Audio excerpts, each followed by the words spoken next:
அனைவருக்குமே வணக்கம். சற்று முன் கிடைத்திருக்கக்கூடிய ஒரு மிக மிக முக்கியமான செய்தி ஒன்று வெளியாகியுள்ளது.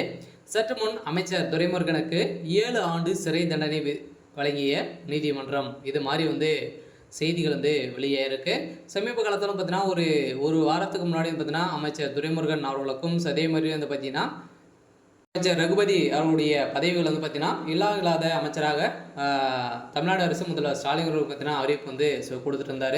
ஸோ இந்த நிலையில் இருவருடைய துறைகளும் பார்த்தீங்கன்னா மாற்றிக்கொண்டிருந்த நிலையில் தேர்தல் அடிப்படையில் இப்போ பார்த்தீங்கன்னா அமைச்சர் துரைமுருகன் அவர்களுக்கு ரகுபதி அவர்களுடைய துறையும் அதே மாதிரி அமைச்சர் துரைமுருகனுடைய துறையை அமைச்சர் ரகுபதி அவர்களுக்கும் மாற்றிய சம்பவம் பெரும் பரபரப்பையும் பெரும் அதிர்ச்சியும் ஏற்படுத்தியிருந்தது இல்லையா. ஸோ இந்த நிலையில் அமைச்சர் துரைமுருகன் அவர்கள் பார்த்தீங்கன்னா துறையில் பார்த்தீங்கன்னா மிகப்பெரிய மோசடிகள் நிறைய சுரண்டி பார்த்தீங்கன்னா அந்த மலையை பார்த்தீங்கன்னா சாய்த்திருக்காரு அப்படின்ற மாதிரி அமலாக்கத்துறையாலும் பார்த்தீங்கன்னா அதிரடியாக தொடரப்பட்ட வழக்கின் அடிப்படையில் அமைச்சர் துரைமுருகன் அவர்களுக்கு இப்போ 7 ஆண்டு சிறை தண்டனை நீதிமன்றம் வழங்கியிருக்கிறதாக தகவல் வெளியாக இருக்குது. ஸோ இதை பற்றி இந்த வீடியோவில் நம்ம முழுமையாக பார்க்கலாம். ஸோ அதுக்கு முன்னாடி நம்ம சேனலுக்கு இப்போ தான் நீங்கள் முதல் முறையாக வந்திருக்கீங்க அப்படின்னா மறக்காமல் நம்மளுடைய சேனலை சப்ஸ்கிரைப் பண்ணி சப்போர்ட் பண்ணுங்கள். ஸோ வாங்க வீடியோக்குள்ளே போகலாம். ஸோ பார்த்தீங்கன்னா அமைச்சர் துரைமுருகன் அவர்களுக்கு பார்த்தீங்கன்னா ஏற்கனவே தெரியும். அவர் நீர்வளத்துறை அமைச்சராகவும் அதே மாதிரி கனிமவளத்துறை அமைச்சராகவும் அமைச்சர் துரைமுருகன் வகித்து வந்தார். இதைத் தொடர்ந்து அமைச்சர் ரகுபதி அவர்களும் பார்த்தீங்கன்னா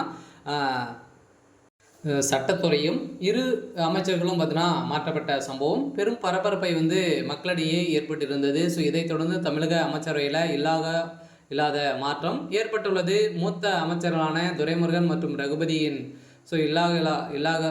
இல்லாககள் மாற்றப்பட்டுள்ளது. அதன்படி நீர்வளம் மற்றும் கனிமவள அமைச்சராக இருந்த துரைமுருகனிடமிருந்து கனிமவளத்துறை அமைச்சர் ரகுபதிக்கு ஒதுக்கப்பட்டுள்ளது.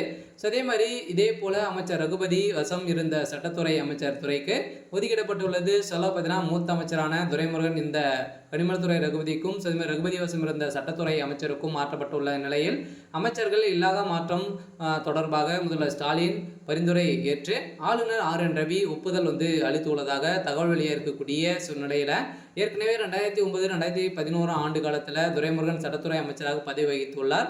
இது நீர்வளத்துடன் சேர்த்து இனி சட்டத்துறையும் அமைச்சர் துரைமுருகன் கணிப்பார் என ஒதுக்கிட்டிருந்த நிலையில் கடந்த 2021 ஆண்டு முதல் சட்டத்துறை அமைச்சராக பதவி வகித்த நிலையில் தற்போது அவரது